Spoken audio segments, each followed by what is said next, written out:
Assalamualaikum warahmatullahi wabarakatuh. Perkenalkan, saya Yosaripal Adrian Rahmat dengan NIM 1749.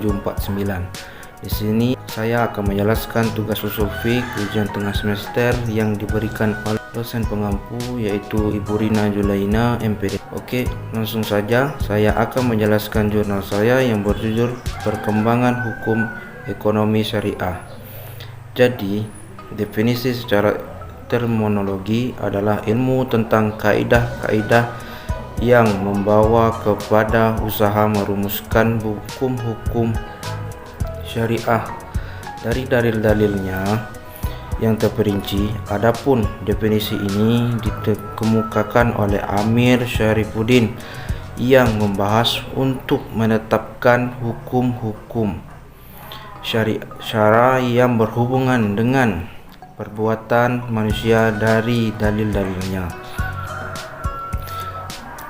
Definisi ini menggambarkan bahwa objek pembahasan usul fiqh adalah dalil syariah yang bersifat umum, ditinjau dari ketetapan terhadap hukum syariah yang bersifat umum pula.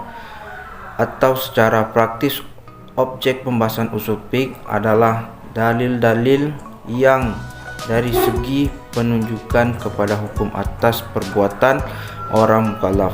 Tujuan dan kegunaan usul fiqh ini, tujuannya ialah yang ingin mencapai dari usul fiqh, yaitu untuk dapat menerapkan kaidah-kaidah terhadap dalil-dalil syariah yang terperinci, agar sampai hukum-hukum syariah yang bersifat amali. Dengan hukum fiqh pula dapat dikeluarkan suatu hukum yang tidak memiliki aturan yang jelas atau bahkan tidak memiliki nas dengan cara kias, istihab dan sebagai metode pengambilan hukum lainnya.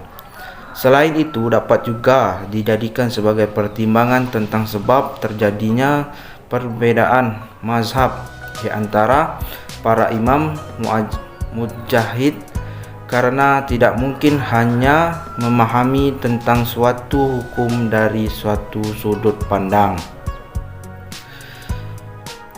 Dengan mengetahui dalil hukum dan cara penjabaran hukum dari dalilnya, sebagai contoh, suatu sahabat Ali menetapkan hukum cambuk sebanyak 80 kali terhadap peminum khamar. Beliau berkata, bila ia meminum ia akan mabuk, dan bila ia memabuk ia akan menuduh orang berbuat zina, maka kepada dikenakan sanksi tuduhan berzina. Dari pernyataan Ali tersebut ternyata sudah menggunakan kaidah usul fiqh, yaitu menutup pintu kejahatan yang akan timbul atau zat al-jahri.